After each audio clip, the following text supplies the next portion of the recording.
Kung nandito ka ngayon at kulang ka, hindi ibig sabihin hanggang dyan ka lang. It's depend upon you kung ano yung gagawin mo para mapuno mo yung sarili mo. Nagets nyo? Kung mahirap ka ngayon, walang problema. Kung single mother ka ngayon, walang problema. May tiwala ako sa'yo na kaya mo pagdating ng panahon, mapupuno mo yung sarili mo. But, always remember, mula sa kalahati at gusto mong mapuno, tandaan nyo lang, may hard work sa gitna, may choices sa gitna, may problema sa gitna. Dapat kayanin, kahit mahirap, huwag nyong sukuan. It is because you have what? A goal na mapuno kayo. Yumaman kayo, maging successful kayo, maging masaya kayo. Because you have this. Ulitin ko. Your today's situation, na kalahati, is not your final destination. Pero kailangan mag-decide ka na mula dito, magiging ganito ka. At pag nag-decide ka, gawin mo lahat yung kaya mo para maging ganito ka. Hindi yung gusto kong yumaman.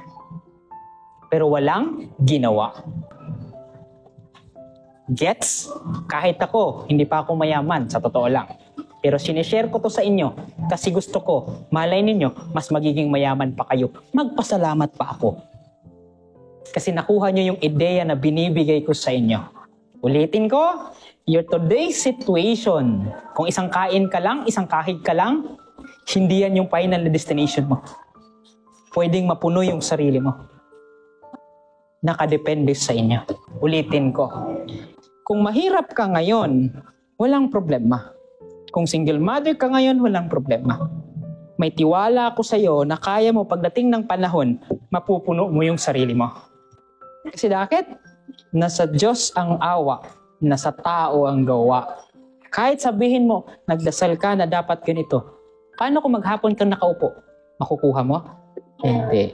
So your today's situation is not your final destination. Kung gusto mo mula sa wala at mapuno ka or kulang ka, papunta sa puno ka, paghirapan mo. Because you can do it. Kasi ang sarap siguro makita kahit papano na lahat kayo mismo from dito naging ganito. Maybe hindi sobrang yaman, pero naging successful kayo sa part ng pagiging kayo. Masaya, hindi yung to the point na makikita ko na lang na please, you can do it. Lahat kaming teachers ninyo, kahit minsan nagagalit kami sa inyo, tandaan ninyo, we want the best for you.